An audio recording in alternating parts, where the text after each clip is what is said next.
Bonjour, mon nom est Julie Hébert, je suis biologiste de formation et spécialiste au contenu et chargée de production éditoriale aux Zoo de Granby.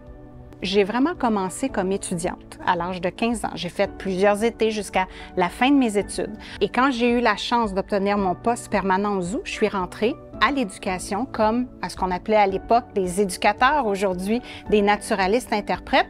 Et le zoo aussi commençait au niveau de l'éducation à s'exporter. On est allé un petit peu partout pour aller à la rencontre des jeunes. Et ça, j'y crois dur comme fer, encore aujourd'hui, 30 ans plus tard, que c'est par l'éducation et la sensibilisation qu'on va faire justement changer les choses. Alors que ça a commencé de façon très conventionnelle pour moi, c'est-à-dire directement avec le public, mais aujourd'hui, c'est TikTok, c'est LinkedIn. Fait qu'il faut s'adapter à ces nouvelles technologies-là, faire du contenu de manière différente, mais tout aussi pertinent.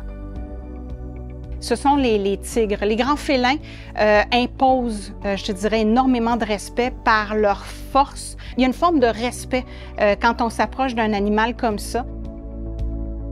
On avait des démonstrations d'oiseaux de proie en vol. Et je me souviens, entre autres, du vol d'un faucon pèlerin qui finissait le show. Là. On finissait avec le vol du faucon qui vole en piqué à une centaine de kilomètres à l'heure. C'était vraiment spectaculaire. Les gens venaient pour ça, ils attendaient juste ça. Fait que là, on a le fauconnier qui fait voler au leurre le faucon qui prend de l'altitude puis qui va descendre ensuite sur le leurre. Faucon ne revient pas. Finalement, j'ai le fauconnier qui s'approche pour me dire « Là, l'émetteur ne bouge plus. » Il est dans le stationnement parce que tous les oiseaux avaient des émetteurs, on cherche l'oiseau.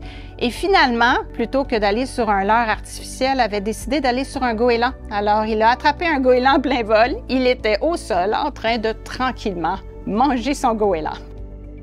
Ce dont je suis probablement le plus fière, c'est de la confiance que l'organisation a mis en moi. On m'a fait croître professionnellement et personnellement et je pense que je l'ai bien rendu aussi justement par le travail qui a été fait, les réalisations qui ont été faites. Fait que tout ça fait qu'en bout de ligne, je suis extrêmement fière de mon parcours ici au zoo et je remercie aussi l'organisation de la confiance qu'ils ont mis en moi.